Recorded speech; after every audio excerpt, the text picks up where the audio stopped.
RideWest was established by Les and Shelley Hancock. He and his wife Shelley established the first ride in 2010, and the ride has been running every 2 years since then.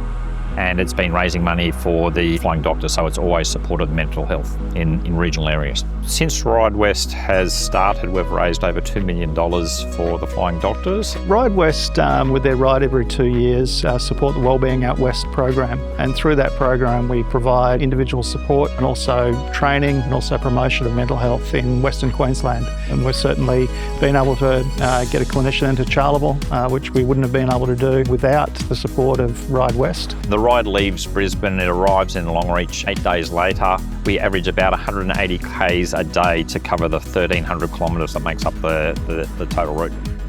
I think everyone realises that riding for 8 days and 1,311 kilometres would be a really difficult thing to do on your own, but the only reason everyone gets there is because we all work together as a team. For 1,311 k's, you were sitting side by side with somebody, so whatever thought is on your mind, you can throw it out there. And there's really good conversation, and a lot of it does talk about, the vulnerabilities that people have had with their own mental health. One of the riders, he said, "I'm done, I'm out, I've got nothing left." And the rider that was next to him said to him, "Mate, if you get off, I get off."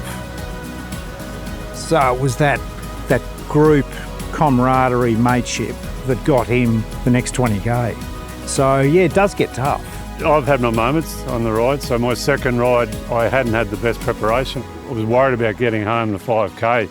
And John Sloman, current director of RideWest, put his hand on my back and pushed me home. Yeah, so I got home. But I remember that night, I was walking around a paddock on my own, chewing on a sandwich, thinking, what right do I have? Because I've had family members, as I said, have been impacted, and I thought, we're raising money for them. So I jumped on my bike the next day, and yeah, it was hard, but day 4 was a bit easier. Day 5 was great, day 6 was better, and day 7 I was home. So yeah, you have your moments, and we see every rider goes through that. At the end of the ride, the feeling amongst the team and the support staff is one of sheer euphoria. There's a great sense of accomplishment, a great sense of relief. The way people interact when they get off their bikes and they've finally made it there. There's tears, there's clapping, there's hugging. We're not elite cyclists, we're far from it. We're just everyday people who want to get out and raise some money for an amazing cause.